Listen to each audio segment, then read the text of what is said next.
I'm Connor Old, and welcome back to another episode of Old on Old. This week we're looking at the 1978 superhero classic, the one that started it all, Superman. So guys, if you're new to the series, what I do every single week is I look at a classic film I've never seen before. So I've seen the big classics like Citizen Kane, Wizard of Oz, Casablanca, but I haven't seen some classics. You know, you can't see everything, of course, so I'm sort of going into the classic realm. Classic, of course, is a term that can be sort of loose. I try to do older movies, or movies that sort of sustain in the pulp culture relevancy. And this week I decided to do Superman. It's just a big one. As a superhero fan like I am, and like I think a lot of people are, it's good to see sort of where the roots, where they started out. And this, I mean, I think is a Superman is the beginning of this superhero genre for sure. And now some people say, oh, you have Iron Man 2008. We wouldn't have the MCU without it. True. Or X-Men 2000, or even back in 1989, Batman with Tim Burton makes it serious. It's like, these are all true facts. These are landmarks in superhero movies. But Superman was the one that started it all. You had a TV show, Batman, right? But that was silly and goofy and was very much kid-like. This one took itself a little more seriously, but took it as sort of a modern-day sort of action blockbuster. They put the money behind it, they took risks, and it totally paid off. I was super surprised with how I like this movie. But before we do that, let's go into the historical context. So just a little bit of a background on this movie. As I was doing my research, I found it pretty interesting that actually a lot of the filming and sort of the financing of the movie, that's the word I'm looking for, financing, a large portion of it was actually independent. So they had to actually start making the movie, start doing a lot of pre-production, and then once they signed Brando, then they got more money and could actually make the movie. But that was an interesting thing, because it's not like this today where these big superhero movies were this guaranteed hit. This was sort of a risky move. Especially the most risky thing I think they had was finding Superman. They were thinking, maybe it's Robert Redford or maybe some other sort of typical leading man, but then they realized that, well, it would be Robert Redford playing Superman. It wouldn't be Superman. So what they did is they went on a huge casting spree and eventually found Christopher Reeve as Superman. And I thought, I like Superman. This is the Man of Steel. I think Man of Steel is still a pretty good movie, but once you see this, it's like Christopher Reeve is the embodiment of that character. He is sort of the typical sort of ideological symbol of hope, that Superman that we all think of, and he totally sort of nails his character that I've sort of been accustomed to through pop culture, and I've read a couple of Superman comics, and he just totally nails this thing. And I think Christopher Reeve is the big takeaway of the movie. Of course, you have the movie in 3 parts, right? We start off with the Krypton stuff, which is okay. It's a little cheesy. Brando, I don't think holds up as well as maybe it could. Like all these classic movies, there are parts that don't hold up as well. And then there's the teenage stuff, which I really like. I think it's a great sort of addition. And then you have the Superman stuff, the Clark Kent stuff, which is the last third of the movie. So it's really like these 3 movies, which is really interesting. But we don't see Superman until like almost an hour into the movie, which is sort of a risky move. But that being said, it is a 2.5 hour long movie. I think that there's an extra cut that's 3 hours, which is even crazier. But I watched the 2.5 hour version. I think that's the theatrical version as well. But really, that's my favorite part. I think it really ramps in speed, because once you get into the Clark Kent stuff, once you get into the Superman stuff, that's when the film really picks up its pace, and you really see these characters that I know and I like. And what I really, I guess, there's some reason why I dug this movie. Do I recognize the problems with it and the flaws with it? Absolutely. The ending, I think, is really stupid. Why doesn't Lois recognize Superman? He looks exactly the same thing.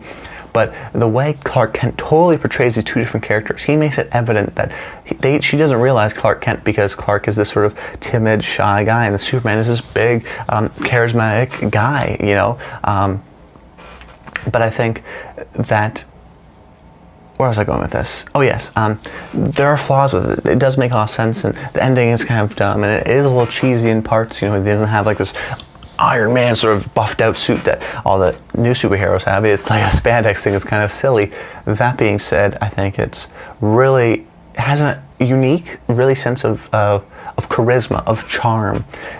It's a dichotomy with a lot of people's favorite movies. I feel this way in the sense because everyone's favorite movies are movies that they love and they can ignore their flaws.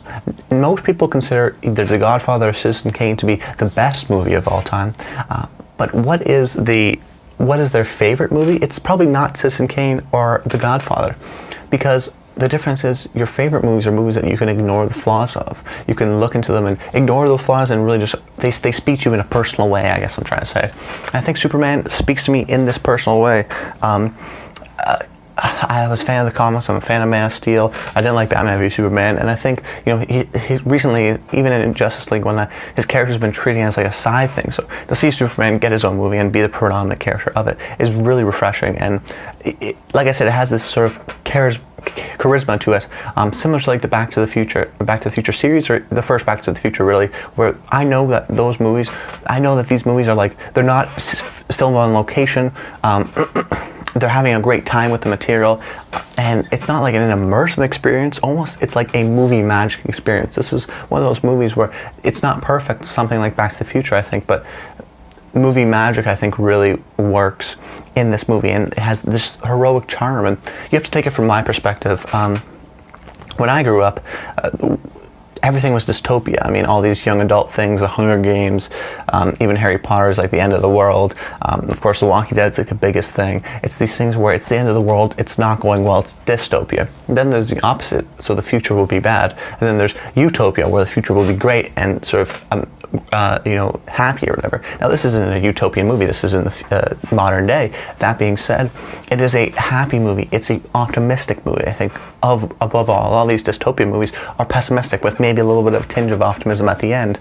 But this movie, I guess, was great to see, going back and seeing the sort of, you feel like Superman, you feel like Clark Kent, you feel like this bright-eyed guy that good people doing good things can save the world, and at the end of the day, good prevails. You know, there's good and evil in this movie, and it's simple, and in a sense, you want that sort of, it is like, simple, linear storytelling, but it's charming. Like I said, it's charismatic, it's heroic, it's happy, it's uplifting, it's optimistic.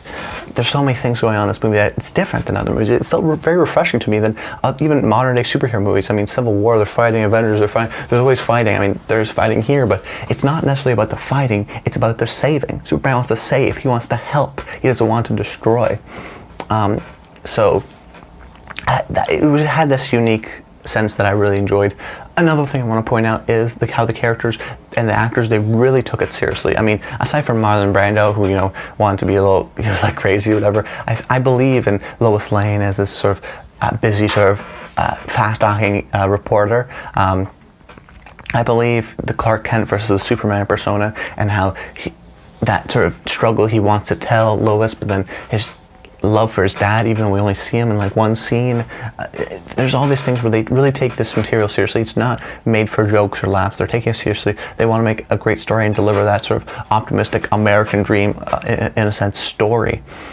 Even probably Gene Hackman, I mean, I was watching Ready Player One, and in the book, he says one of his favorite lines, this is James Halliday, his favorite line was from Superman.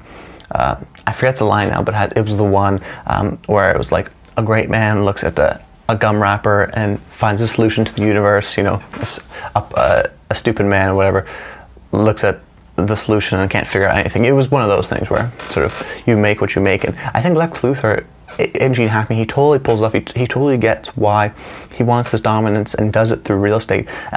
These Lex Luthors I've seen are so stupid compared to the comics. I mean, Lex Luthor is an incredibly smart man, and then you look at Jesse Eisenberg, who's really stupid, like sort of like this teen Facebook social media guy. I don't know. And then Kevin Spacey is really bad, I think, in Superman Returns. I think Lex Luthor and Gene Hackman just totally nails this. You understand his reasoning. You understand he's sort of this slimy sort of character, and he's a bad guy, and he deserves to get bad. But he has a charisma to him that you want to sort of, you like him, and he has this unique sort of vision, and you appreciate his entrepreneurial almost spirit, which I just really gravitate towards. It's hard to explain this movie in a sense, because I think if you're a fan of superhero movies like I am, this one is a quintessential movie. I was watching Wonder Woman, and how people said, oh yes, it reminisces of Superman, and I totally get that now. And Superman, in a way, it's related, less so than I actually think, but I think this Superman, if you like superhero movies, if you want to learn about the history, I learned a crap ton about this. The characters are so well realized. You care for everybody. You care for Superman. You care for Clark Kent. You care for Lois. Even Jimmy shows up, Jimmy Olsen, which is interesting. Perry White, of course. Lex Luthor, even. There's funny moments, there's sad moments. Every moment is earned. I mean, that scream with him at the near the end, it's like he earns that because he's this sort of bright figure, but now he's sort of breaking down, which we see in the Man of Steel, sort of having to deal with these issues of being this sort of alien monster almost guy. But Christopher Reeves doesn't play this guy as an alien. He plays this guy as a guy from Kansas who just wants to do good. He's an optimistic small town boy, and then his relationship with Lois, how he's so attracted to sort of this woman that he's probably never even seen before, just based on cultural differences. It's just an interesting, really unique movie, and I really enjoyed it a lot, and that's all I can say. So anyways, guys, make sure you like the video, comment below, let me know some of your favorite superhero movies and what movie I should cover next week. Until next time, stay tuned.